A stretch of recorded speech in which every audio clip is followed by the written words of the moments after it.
letting everyone else down because that guy could, you know, if you had a red and you don't report it, obviously he can play next week and he gets away with what he did. And with yellows, you know, you might think yellows a little bit meaningless, but correct me if I'm wrong, 3 yellows in a season and they get suspended for 2 weeks, 1 week. So it's really important that we do them, and that's for secondary school rugby and senior rugby, Colts. And it's really easy, like it's never been easier. So I'll show you on here, and we can show you on the phone too, like on our app you can do it. And I actually had to do one today because I red card on Friday night in a pre-season game. Which was a bit of a challenge because I didn't have any names or anything.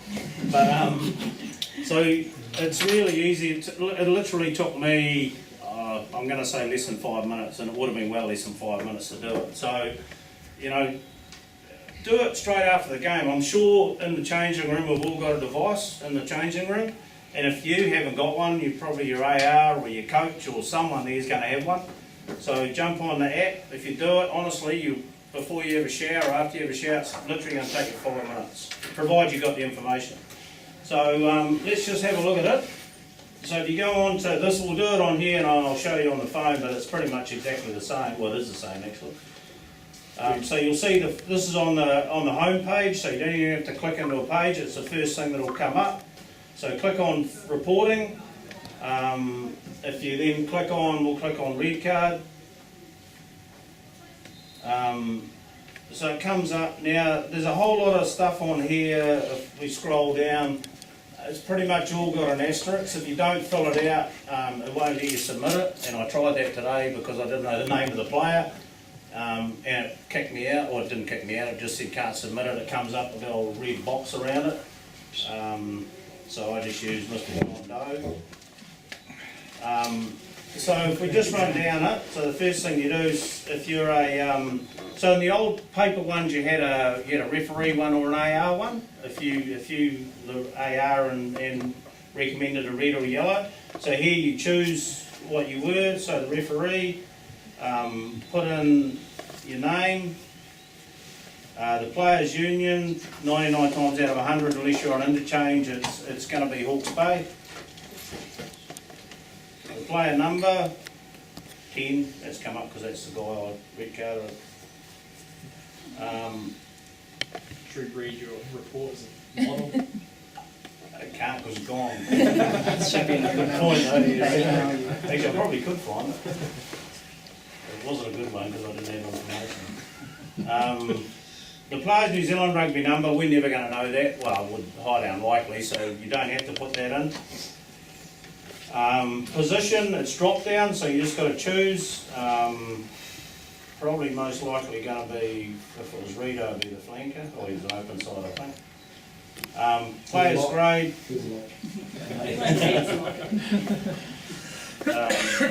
Players grade, you type in, players team.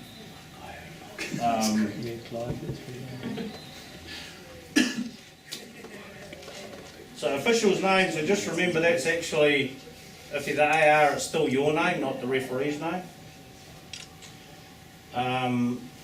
The union, that's your union, not the players' union. So remember, if you're away on interchange or something, that's going to, at the top, the players' union will differ.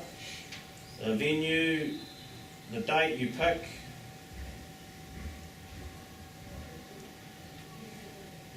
Now this is, down here, these parts are ones where quite regularly, and I know I was probably just as bad at it, and not so much the match result, but further down where it's got score at the time or whatever it is. I never recorded that actually, so if I could remember it, I remembered it, if not, I guessed it. But you should know the match result.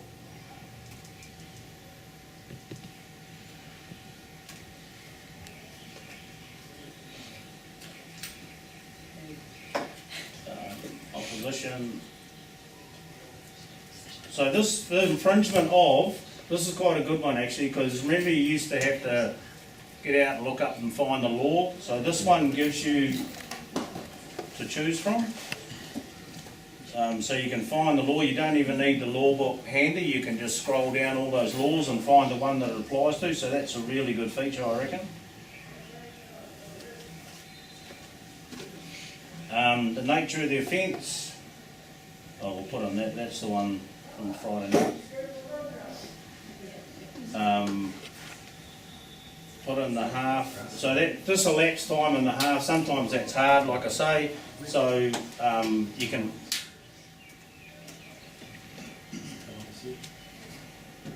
To be honest, and like if close enough's good enough, you know, like if it was the 22nd minute and you thought it was the 20th minute, it's not going to be a big deal, because I don't think many people write that down. You might write the number down.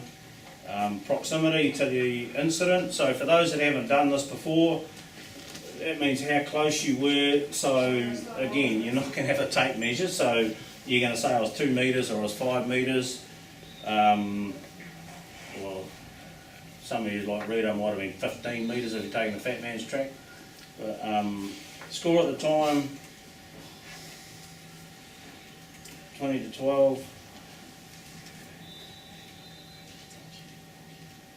Any cautions for the individual?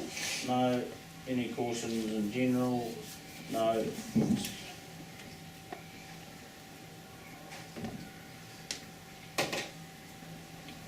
And then the detailed report is, we won't type one in there, but you really want to put as much detail in there as you can. So, you know, if I go back to mine on Friday night, I just put in that number 10 went on a grass cutter tackle with no arms. I put the player's number that he hit.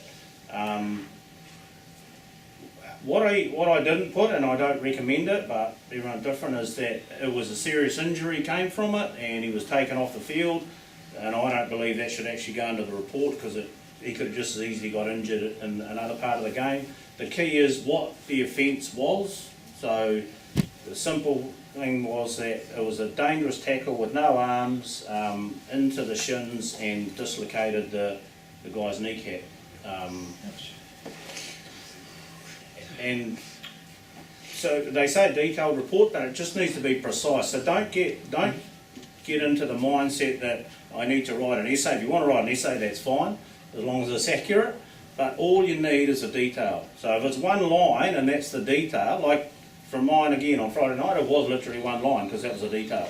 But if you want to go into more detail, just make sure it's accurate and there's nothing that's going to get tripped up there. So you don't need to do for you young guys, you don't need a whole lot of, any lead up to what happened, unless there was something around.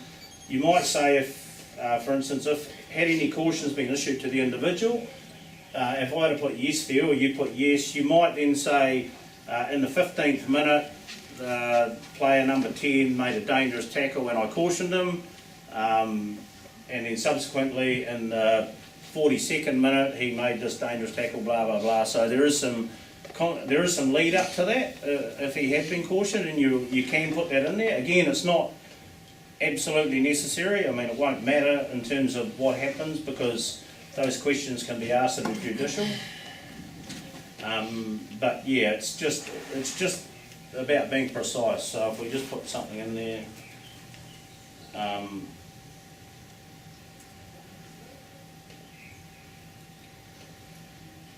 And when you've done that, just a quick question on that, yeah. On that part there.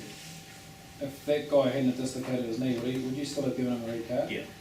So it was blatant, pretty obvious before you knew he was injured. It was quite. Yeah, it was just shocking. It was one of those tackles you just knew straight away that pre-season or not. It's pretty.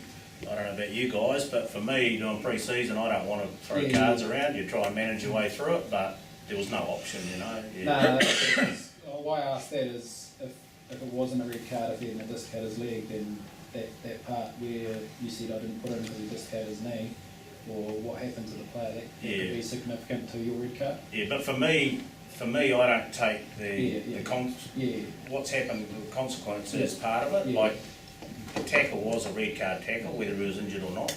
So for me, the fact that I issued a red card, I still would have done it if he hadn't been injured. So then why would I put it in my report? Yeah. Yeah. So we've done all that, and then it's as easy as click submit, and if I do, it'll go to Gary. I'll too bad, it'll go to Gary. Sure you'll get it.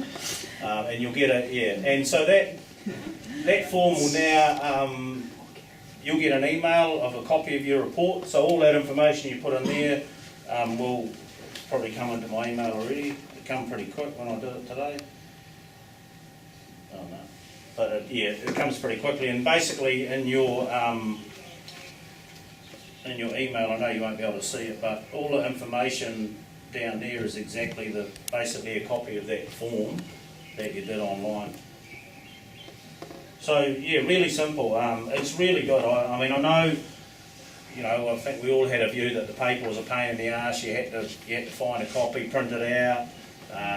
You had to write it out, and you had to scan it or fax it or whatever. So this is very simple, and it's really good. And like I say, do it straight after the game. It's done. It's fresh in your memory for a start off, which is probably the most important thing.